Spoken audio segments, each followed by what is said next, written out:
Bezos basically wants to own the whole economy, right? You think he will? I kind of think he will. I kind of think that in like 10 years, Jeff Bezos owns every single thing there is.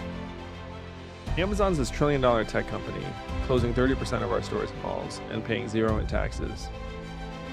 How much of the internet do you run? It's a good question. It's a lot, though. When Jeff Bezos founded Amazon, he originally considered naming it Relentless, and even registered the domain name relentless.com, which is still active to this day. However, when friends told him the name sounded a bit sinister, he changed it. Fast forward to present day, and Bezos is the richest man in modern history and has gone from being one man in an office to running a $1 trillion global empire. And whilst the story of Bezos and Amazon is undeniably inspiring, the real question is, where does this story end? Because now more than ever, the name Relentless seems like the perfect fit. Amazon is expanding its presence in the smart home market. The e-commerce giant announced yesterday it has officially closed the deal to buy the home security device company Ring. It's a reported $1 billion acquisition. Sold the Washington Post for $250 million to Amazon founder and CEO Jeff Bezos. Amazon this week announcing a very big move into the pharmacy business. It sent shockwaves through the industry. $1 billion acquisition of PillPack. Amazon making a big deal in the self-driving car space. The price that Amazon paid was north of $1 billion. Sold it to Amazon for over $1 billion. Amazon is buying Whole Foods for nearly $14 billion. It's time to go back to the moon, this time to stay. Okay, let's back up a little. Amazon started from humble beginnings in 1994, selling books on the internet, and they even used to ring a bell in the office every time they got a sale. But over the next couple of decades, Amazon expanded into almost every product category there is, earning it the nickname the Everything Store, with well over 350 million different products available to buy.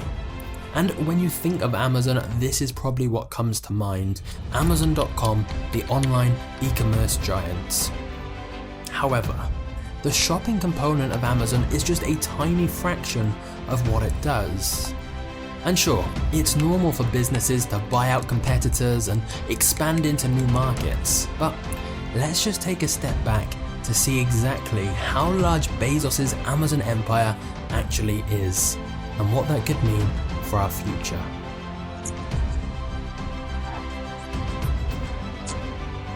For a start, they have Amazon Web Services, their computing and cloud services business that essentially powers a huge portion of the entire internet, including Netflix, Twitch, Facebook, Twitter, and even the CIA. In fact, when AWS has a major outage, it can sort of feel like the internet is down, and even vacuums and doorbells on the network can stop working. Amazon has also entered the streaming service business, buying the rights to not only many thousands of popular movies, TV shows, and live events, but also creating their own originals. In fact, Amazon Studios became the first streaming service to receive a Best Picture Oscar nomination for one of its original movies. Amazon is represented at the Academy Awards. Amazon is the first streaming service nominated for Best Picture. And the Golden Globe goes to Transparent. I want to thank Amazon, Jeff Bezos. To Amazon, my new best friend. Jeff Bezos is here. Oh, Jeff Bezos. Wow, great actor. Jeff Bezos is so rich, he got divorced and he's still the richest man in the world. And with billions more dollars reportedly due to be spent next year, it seems production will keep expanding. And they aren't just stopping at video streaming. They're big players in the music streaming space too, taking on the likes of Spotify and Apple Music, which fits very nicely with the fact Amazon is also one of the industry leaders in the smart speaker market. And suddenly you start to realize the genius here in the way that so many of their products and services interlink. If you become a member of their subscription service, Amazon Prime, you become part of the Amazon ecosystem. You probably buy a Fire Stick to watch your Prime Video movies, which you can control with your Amazon Alexa, which you bought from Amazon.com, which runs on Amazon Web Services. There's this synergy between everything that means once you're in, you're unlikely to leave because everything is connected. And this is just going to keep expanding. For example, they've announced plans for an online pharmacy with discount pharma prices available for Prime members. And as Amazon systematically tries to embed itself in almost every area of your life, from managing your photos to delivering your groceries, it's understandable some people have concerns about the sheer amount of data Amazon is going to have on you. But the thing is, right now we're just talking about some of the popular consumer products and services under the Amazon label. In terms of Amazon's overall empire, we haven't even begun to scratch the surface yet. For example, Amazon are developing cutting-edge AI facial recognition technology that they're selling direct to law enforcement, which on one hand is helping police find criminals, but on the other hand is largely untested and unregulated, yet they've also had talks about selling it to immigrations and customs enforcement and the US military. Bezos himself has made it clear that he sees Amazon playing a critical role in national security, as well as in commerce. We are going to continue to support the DoD, and I think we should. And if big tech companies are going to turn their back on the US Department of Defense, this country is going to be in trouble. And this isn't Amazon's first dealing in this area at all. A BBC documentary about Amazon claimed that police have turned into Avon salespeople for Amazon Ring, a product which markets itself as a smart video doorbell with a built-in camera and Wi-Fi that police are now recommending to people for security.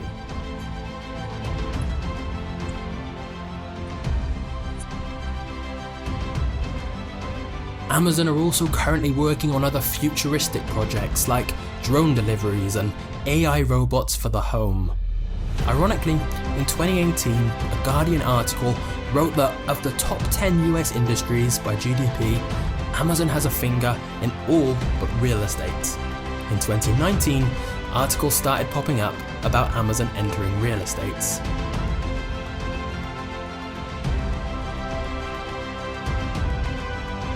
Even websites you may currently use yourself, like IMDb and Goodreads, are subsidiaries of Amazon. The thing is, Bezos has managed to brand Amazon in a way where no market is off limits for them. It's dangerous not to evolve. If you want to ensure your extinction, cease to evolve. In other words, they have incredible brand elasticity, where Amazon can enter any market and people will go, yeah, I guess that makes sense. For example, if other huge brands like Coca-Cola or Samsung said they were opening physical grocery stores, it would be kind of weird. But when Amazon say that, it's not even surprising. Which brings us on to Amazon's plans to not just beat the high street, but to become the high street. In case you haven't seen, Amazon is planning to reinvent the physical shopping experience as well.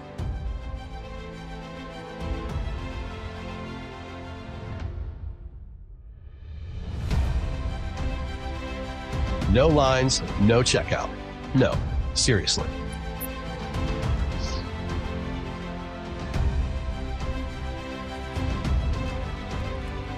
Likewise, when you hear Amazon are planning to launch more than 3,000 satellites into orbit to supply the world with high-speed internet, that's not that surprising either.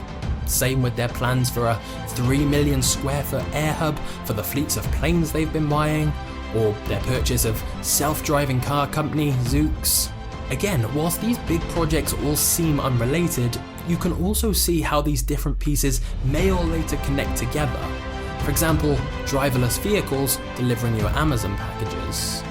Because vertical integration is definitely at the heart of Amazon's success. They essentially want to own the whole supply chain. They want to make the products themselves, store the products themselves, sell the products through their own platform, accept payment with their own payment gateway, and then deliver the products with their own delivery teams. And I just want to be clear, from a customer perspective, I love Amazon. I think what they're doing is exciting, and obviously I don't actually think Bezos is some kind of super villain, even if he does look a bit like one. But I do think it's easy to see why there's some concern about Bezos entering so many different markets, given the incredible amount of resources he and Amazon have.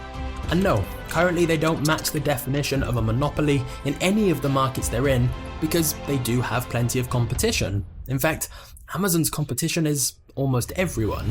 However, what some people think is the problem is that so many of their competitors depend on Amazon. A lot of their competitors use Amazon Web Services or sell their products through Amazon.com's third-party seller marketplace. And whilst they technically have the choice to do that, let's look at an example.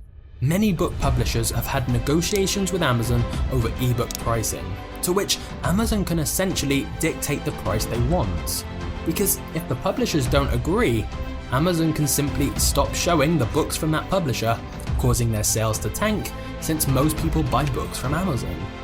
Likewise, with individuals selling their own products through Amazon, many have reported that if they find a hit product that's selling well, Amazon will simply create their own version of the product and show it higher up in search results. And if the original seller lowers their prices to try and compete, Amazon will just lower their price as well. In fact, for many years, Amazon prioritized growth over profit and have a track record of temporarily making a loss on items in order to be cheaper than competitors. So competitors go out of business, and then Amazon can re-raise their prices if they want. And whilst this can be harsh, it's nothing new. Some economists would say it's simply good business. But others may say Amazon being both a platform and a retailer that sells through that same platform is a dangerous conflict of interests, and that the anti-competitive tactics used by Amazon are cause for concern. We're going to price products competitively, and if that means on that product that we lose money,